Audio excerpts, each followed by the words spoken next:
सभी का इस ऑनलाइन तासिका में स्वागत। आज हम पाठ्य पुस्तक में जो दूसरी इकाई है, पांचवा पाठ नंबर 5, ईमानदारी की प्रतिमूर्ति, सुनील शास्त्री जिनके लेखक हैं, यह पाठ का सरल अर्थ और विषय प्रवेश के बारे में आज इस ऑनलाइन तासिका में सीखने वाले हैं। चलिए अब हम सीखेंगे ईमानदारी की प्रतिमूर्ति। इस तासिका में जो आपके सामने जो प्रतिमा दिखाई देती है वह भारत के स्वतंत्र भारत के दूसरे प्रधानमंत्री लाल बहादुर शास्त्री जी के बेटे सुनील शास्त्री, इनकी प्रतिमा, और इन्होंने इस पाठ को लिखा है। चलिए सबसे पहले हम सुनील शास्त्री जी का परिचय जानेंगे। उनका जन्म 1950 में हुआ। सुनील शास्त्री भारत के द्वितीय प्रधानमंत्री लाल बहादुर शास्त्री के पुत्र हैं। वह एक राजनेता के अलावा कवि और लेखक भी है। आपको कविता, संगीत और सामाजिक कार्यों में विशेष लगाव है। सामाजिक आर्थिक बदलाव पर अपने विचारों को आप पत्र पत्रिकाओं में व्यक्त करते रहते हैं। उनकी जो प्रमुख कृतियां हैं वह है लाल बहादुर शास्त्री, मेरे बाबूजी। इस पुस्तक का अंग्रेजी अनुवाद भी हुआ है। प्रस्तुत गद्य संबंधी प्रस्तुत संस्मरण में लेखक ने स्वर्गीय लाल बहादुर शास्त्री जी की ईमानदारी, सादगी, सरलता, सच्चाई, परोपकारता आदि गुणों को बड़े अच्छे ढंग से उजागर किया है। तो विद्यार्थी मित्रों, हम आज जिस व्यक्ति के कार्यों का गौरव इस पाठ में, इस गद्य में देखने वाले हैं, वह है स्वतंत्र भारत के दूसरे पंतप्रधान माननीय स्वर्गीय लाल बहादुर शास्त्री जी का जीवन। और उनके जीवन में उन्होंने एक सामान्य परिवार में जन्मे, सादा जीवन, उच्च विचार के सिद्धांतों को मानने वाले व्यक्ति थे। वे अपनी ईमानदारी, सादगी, सरलता आदि के लिए प्रसिद्ध थे। प्रस्तुत संस्मरण में उनके पुत्र सुनील शास्त्री ने शास्त्री जी और अपने बीच घटी कई प्रेरक एवं यादगार घटनाओं का बेबाक वर्णन किया है। यही हुआ इस पाठ का विषय प्रवेश। और अब हम जानने वाले हैं प्रस्तुत पाठ। हमने अपने जीवन में बाबूजी के रहते अभाव नहीं देखा। उनके न रहने के बाद जो कुछ मुझ पर बीता वह एक दूसरी तरह का अभाव था कि मुझे बैंक की नौकरी करनी पड़ी। लेकिन उससे पूर्व बाबूजी के रहते मैं जब जन्मा था तब वे उत्तर प्रदेश में पुलिस मंत्री थे। अब जो सुनील शास्त्री जी अपने पिताजी के बारे में, उनके स्वभाव पर, उनके कार्यकाल पर जो लिख रहे हैं उसमें उन्होंने कहा है कि बाबूजी के रहते अभाव नहीं देखा हमने अपने जीवन में, लेकिन उनके न रहने के बाद जो कुछ मुझ पर बीता वह एक दूसरी तरह का अभाव था कि मुझे बैंक की नौकरी करनी पड़ी। लेकिन उससे पूर्व बाबूजी के रहते मैं जब जन्मा था तब वे उत्तर प्रदेश में पुलिस मंत्री के पद पर थे। उस समय गृह मंत्री को पुलिस मंत्री कहा जाता था। आज के जो पद है गृह मंत्री प्रशासन में, वो उसी समय उसे पुलिस मंत्री के नाम से जाना जाता था। इसलिए मैं हमेशा कल्पना किया करता था कि हमारे पास ये छोटी गाड़ी नहीं, बड़ी आलीशान गाड़ी होनी चाहिए। बाबूजी प्रधानमंत्री हुए तो वहां जो गाड़ी थी वह थी Impala Chevrolet. Impala Chevrolet company की गाड़ी प्रधानमंत्री को थी। उसे देख देख बड़ा जी करता कि मौका मिले और उसे चलाऊं। मेरे मन में आ जाता था कि मैं प्रधानमंत्री जी का बेटा हूं, तो मुझे कम से कम उस गाड़ी चलाने का मौका मुझे मिलना चाहिए। प्रधानमंत्री का लड़का था, कोई मामूली बात नहीं थी। सोचते विचारते कल्पना की उड़ान भरते एक दिन मौका मिल ही गया। जब लाल बहादुर शास्त्री जी प्रधानमंत्री थे, उस समय उनके बेटे सुनील जी ने कहा कि मेरे मन में आता था कि उनकी जो इम्पाला शेवरलेट गाड़ी है जो प्रधानमंत्री जी के लिए थी, वो मुझे चलाने का मौका मिल जाए तब मैं चलाऊंगा। ऐसा सोचते सोचते एक दिन मुझे वह मौका मिल ही गया। धीरे धीरे हिम्मत भी खुल गई थी ऑर्डर देने की। हमने बाबूजी के निजी सचिव से कहा, जो पीए रहते हैं प्रधानमंत्री जी के, उस प्रधानमंत्री के पीए से कहा, सहाय साहब जरा ड्राइवर से कहिए इम्पाला लेकर रेजिडेंस की तरफ आ जाएं। जहां निवास स्थान था प्रधानमंत्री जी का, उस रेजिडेंस पे आ जाइए गाड़ी लेके, ऐसा मैंने उनसे कहा। 2 मिनट में गाड़ी आकर दरवाजे पर लग गई। प्रधानमंत्री जी के बेटे ने कहा है तो बहुत जल्दी गाड़ी आएगी, तो गाड़ी आ गई। अनिल भैया ने कहा, मैं तो इसे चलाऊंगा नहीं, तुम ही चलाओ। यानी जो सुनील जी के बड़े भाई थे, अनिल भैया, अनिल शास्त्री, उन्होंने कहा मैं तो नहीं चलाऊंगा इसे, तुम ही चलाओ। मैं आगे बढ़ा, ड्राइवर से चाबी मांगी, बोला तुम बैठो, आराम करो, हम लोग वापस आते हैं, अभी हम लेके आते हैं। गाड़ी ले हम चल पड़े। क्या शान की सवारी थी, याद कर बदन में झुरझुरी आने लगी है। याद आया तो बदन में झुरझुरी आना, यानी बहुत ही उत्साहित होना कि उस गाड़ी जैसी गाड़ी हमें मिल रही है, मैं चला रहा हूं, आज भी कंपन हो रहा है, झुरझुरी हो रही थी, ऐसी गाड़ी थी। गाड़ी ले हम चले, क्या शान की सवारी थी, याद कर बदन में झुरझुरी आने लगी है। जिसके यहाँ खाना था वहां पहुंचा, जहां उनको न्योता मिला था खाने का, वहां गए और खाना खाया। बातचीत में समय का ध्यान नहीं रहा, देर हो गई। याद आया बाबूजी आ गए होंगे, बाबूजी घर आज गए होंगे। वापस फाटक से पहले ही गाड़ी रोक दी, उतरकर गेट तक आया, संतरी को हिदायत दी। संतरी यानी उनका जो ये था रखवालदार, उसको हिदायत दी, बोल दिया कि किसी से बोलना नहीं, ये सैल्यूट वैल्यूट नहीं, बस धीरे से गेट खोल दो, वह आवाज करे तो उसे बंद मत करो, खुला छोड़ दो। बाबूजी का डर था, क्योंकि वह खटपट सैल्यूट मारेगा तो आवाज होगी, और फिर गेट की आवाज से बाबूजी को हम लोगों के लौटने का अंदाजा हो जाएगा। वे बेकार में पूछताछ करेंगे। अभी बात ताजा है, सुबह तक बात में पानी पड़ चुका होगा। पानी पड़ना यानी भूल जाना या बदल होना। संतरी से जैसे कहा गया उसने किया। दबे पैर पीछे किचन के दरवाजे से अंदर घुसा। जाते ही अम्मा मिली। पूछा, बाबूजी आए हैं? कुछ पूछा तो नहीं? बोली, हाँ आ गए, पूछा था, मैंने बता दिया। आगे कुछ कहने की हिम्मत नहीं पड़ी, यह जानने सुनने की कि बाबूजी ने क्या कहा। फिर हिदायत दी, सुबह किसी को कमरे में मत भेजिएगा, रात देर हो गई, सुबह देर तक सोना होगा। अब क्या कहेंगे क्या नहीं। सुबह 5:30 पौने 6 बजे किसी ने दरवाजा खटखटाया। नींद टूटी। मैंने बड़ी तेज आवाज में कहा, देर रात को आया हूं, सोना चाहता हूं, सोने दो, ऐसा मैंने कहा।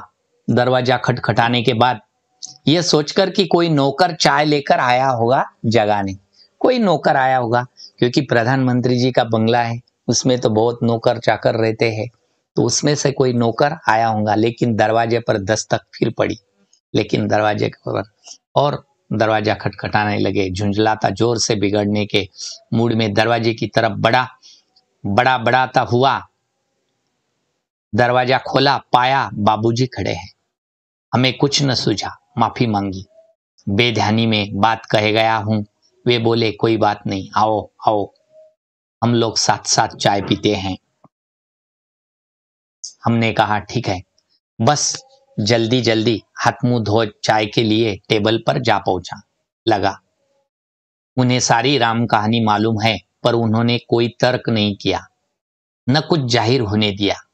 कुछ देर बाद चाय पीते पीते बोले, अम्मा ने कहा, तुम लोग आ गए हो, पर तुम कहते हो रात बड़ी देर से आए, कहाँ चले गए थे?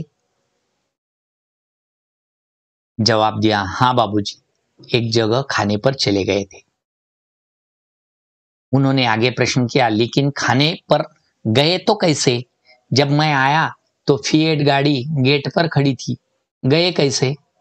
कहना पड़ा, हम इम्पाला शेवरलेट लेकर गए थे। उनके पास जो फिएट गाड़ी थी उसमें नहीं गए, जो अपनी प्राइवेट गाड़ी थी उसमें नहीं गए, लेकिन जो प्रधानमंत्री जी की गाड़ी है, जो सरकारी गाड़ी है, वह लेके गए। बोले, ओह, तो आप लोगों को बड़ी गाड़ी चलाने का शौक है। बाबूजी खुद इम्पाला का प्रयोग न कर के बराबर करते थे, और वह किसी स्टेट गेस्ट के आने पर ही निकलती थी। उनकी बात सुन मैंने अनिल भैया की तरफ देख आंख से इशारा किया।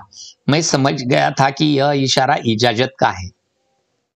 अब हम उसका आए दिन प्रयोग कर सकेंगे। ऐसा लगा कि बहुत अच्छा हो गया। यही जो प्रतिमा है अपने स्वतंत्र भारत के दूसरे प्रधानमंत्री जी, जिनका नाम आज भी जय जवान जय किसान नारों के साथ लिया जाता है, और सबसे ईमानदार प्रतिमूर्ति के रूप में उन्हें जाना जाता है, वही उन्हीं का नाम है लाल बहादुर शास्त्री। तो चलिए उन्हें अभिनंदन करते हुए, सलाम करते हुए आगे बढ़ेंगे हम। चाय खत्म कर उन्होंने कहा, सुनील जरा ड्राइवर को बुला दीजिए। मैं ड्राइवर को बुला लाया। उससे उन्होंने पूछा, तुम लॉगबुक रखते हो ना? तुम लॉगबुक रखते हो ना रोज का, यानी कितनी गाड़ी चलती है, आज कितनी चली, कल कितनी चली, उसमें लिखते हो ना? उसमें हाँ में उत्तर दिया। उन्होंने आगे कहा, एंट्री करते हो, कल कितनी गाड़ी इन लोगों ने चलाई? ये गाड़ी आहे कल कितनी चलाई? वह बोला, 14 किलोमीटर। उसने कहा ड्राइवर ने कि 14 किलोमीटर उन्होंने गाड़ी चलाई।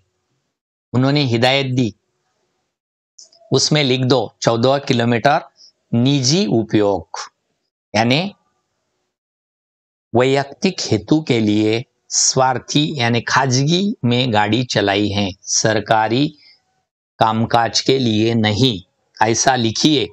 तब भी उनकी बात हमारी समझ में नहीं आई। फिर उन्होंने अम्मा को बुलाने के लिए कहा मुझे। अम्मा जी के आने पर बोले, सहाय साहब से कहना 60 पैसे प्रति किलोमीटर के हिसाब से पैसे जमा करवा दे। जो पिए थे शास्त्री जी के, उनसे कहो कि 60 पैसे प्रति किलोमीटर से 14 किलोमीटर के पैसे जमा करवा दे। इतना जो उनका कहना था कि हम और अनिल भैया वहां रुक नहीं सके। जो रुलाई छुटी तो वह कमरे में भागकर पहुंचने के बाद भी काफी देर तक बंद नहीं हुई। दोनों ही जन देर तक फुट फुट कर रोते रहे। आपसे यह बात शान के तहत नहीं कर रहा, पर इसलिए कि ये बातें अब हमारे लिए आदर्श बन गई। मैं आपसे, आप लोगों से ये बात शेयर कर रहा हूं, इसलिए नहीं कि ये बातें अब हमारे लिए आदर्श बन गई है। हमारे पिताजी यानी शास्त्री जी थे ही ऐसे कि वह अपने निजी जिंदगी के लिए सरकारी किसी भी चीज का इस्तेमाल नहीं करते थे। सक्रिय राजनीति में आने पर भी सरकारी पद पाने के बाद क्या उसका दुरुपयोग करने की हिम्मत मुझ में हो सकती है? नहीं हो सकती। आप ही सोचे, मेरे बच्चे कहते हैं कि पापा आप हमें साइकिल से भेजते हैं, पानी बरसने पर रिक्शे से स्कूल भेजते हैं, पर कितने ही दूसरे लोगों के लड़के सरकारी गाड़ी से आते हैं। वे छोटे हैं, उन्हें कलेजा चीरकर नहीं बता सकता। समझाने की कोशिश करता हूँ, जानता हूँ मेरा यह समझना कितना कठिन है, फिर भी समय होने पर कभी कभी अपनी गाड़ी से छोड़ देता हूँ। अपना सरकारी ओहदा छोड़कर आया हूँ और आपके साथ यह सब फिर जिक्र कर तनिक ताजा और नया महसूस करना चाहता हूँ कि मेरे पिताजी के बारे में कोशिश करता हूँ नींव को पुनः संजोना संवारना कि मेरे मन का महल आज के इस तूफानी झंझावात में खड़ा रह सके। नहीं तो देखिए विद्यार्थी मित्रों कि समाज में अगर एक हाथ दूसरे गांव का अगर मुखिया भी हो गया, यानी उसे सरपंच कहते हैं हम सब, उस मुखिया अगर चुन के आ गया तो उसका बेटा भी ऐसा समझता है कि मैं किसी मंत्री का बेटा हूं। और ये तो खुद प्रधानमंत्री जी के बेटे थे, और वह खुद प्रधानमंत्री जी थे जो सरकारी गाड़ी का निजी स्वार्थ के लिए उपयोग इस्तेमाल नहीं करते थे। याद आते हैं बचपन के वे हसीन दिन, वे पल जो मैंने बाबूजी के साथ बिताए। वे अपना व्यक्तिगत काम मुझे सौंप देते थे और मैं कैसा गर्व अनुभव करता था। एक होड़ थी जो हम भाइयों में लगी रहती थी, किसे कितना काम दिया जाता है और कौन उसे कितनी सफाई से करता है। सुनील जी कहते हैं कि जब बाबूजी यानी उनके पिताजी जो हमें काम सौंप देते थे तो हम भाइयों में होड़ लगती थी कि मैं कैसे करूं, मुझे काम मिलना चाहिए, इसलिए होड़ लगती थी और हम उसे कितनी सफाई से करते थे। एक दिन बोले, सुनील मेरी अलमारी काफी बेतरतीब हो रही है, तुम उसे ठीक कर दो और कमरा भी ठीक कर देना। ऐसा बाबूजी ने मुझे काम दिया। मैंने स्कूल से लौटकर वह सब कर डाला। दूसरे दिन मैं स्कूल जाने के लिए तैयार हो रहा था कि बाबूजी ने मुझे बुलाया और पूछा, तुमने सब कुछ बहुत ठीक कर दिया। मैं बहुत खुश हूं, पर वे मेरे कुर्ते कहाँ हैं? जो कुर्ते हैं मेरे यानी शर्ट है वो कहाँ है? मैं बोला, वे कुर्ते भला कोई यहाँ से फट रहा था, कोई वहां से, वे सब मैंने अम्मा को दे दिए हैं। मैंने दे दिए। उन्होंने पूछा, यह कौन सा महीना चल रहा है? मैंने जवाब दिया, अक्टूबर का अंतिम सप्ताह।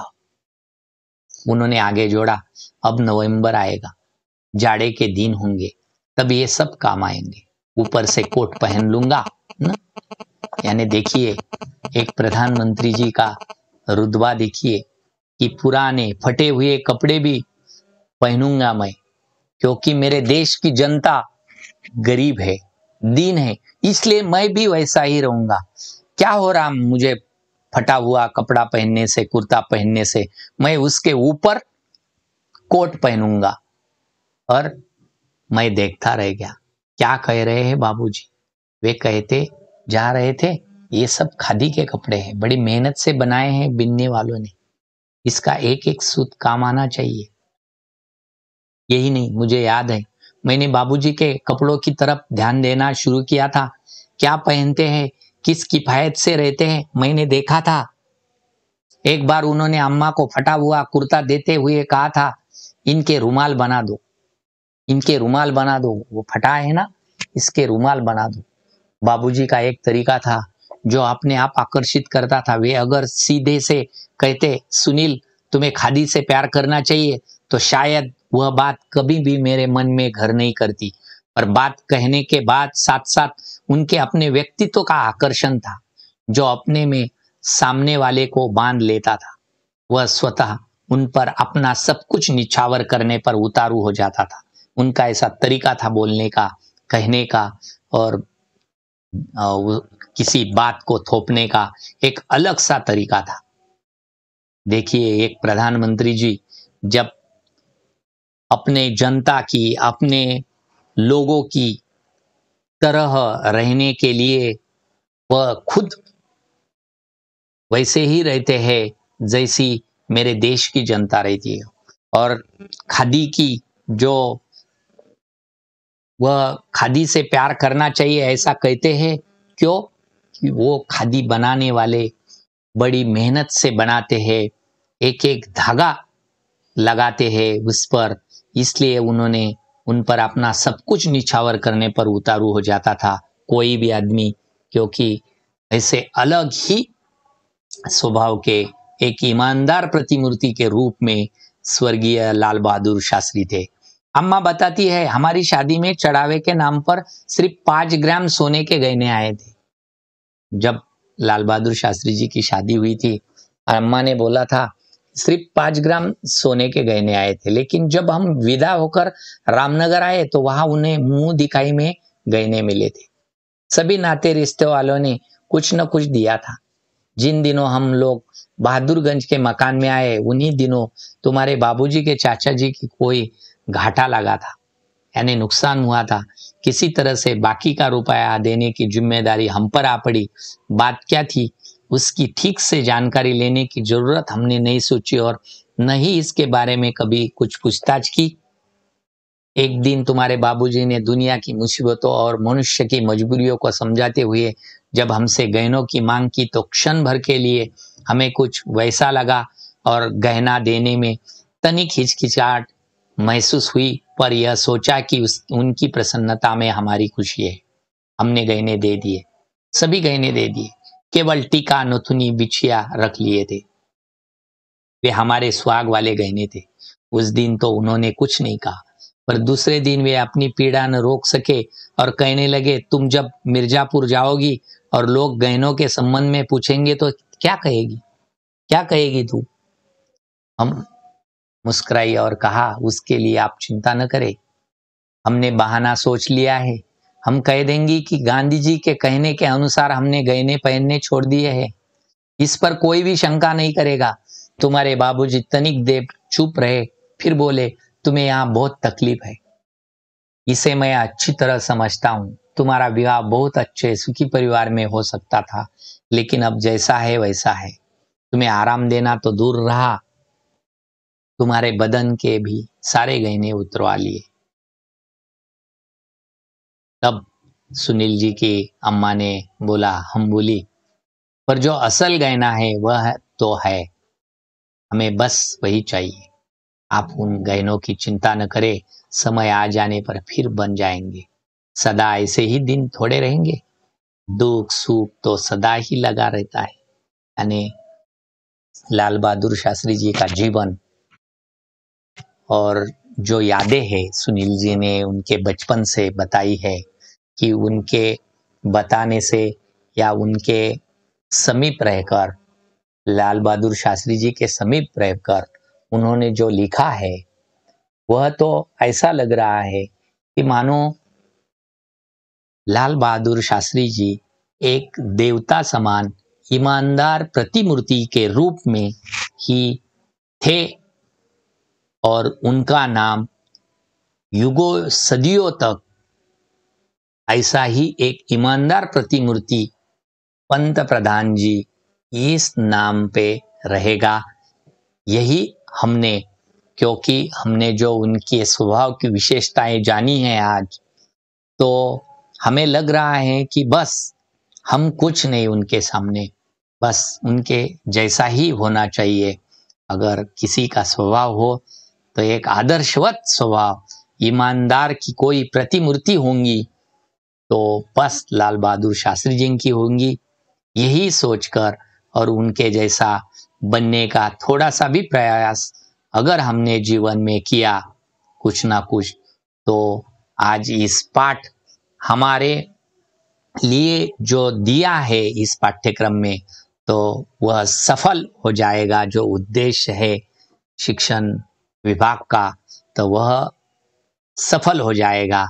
यही कहकर आज इस पाठ का सरल अर्थ हमने जाना, विषय प्रवेश जाना और स्वर्गीय लाल बहादुर शास्त्री जी के जीवन में उनका जो स्वभाव है, वह जो ईमानदारी की प्रतिमूर्ति रहे, वही हमने बड़े ढंग से जाना।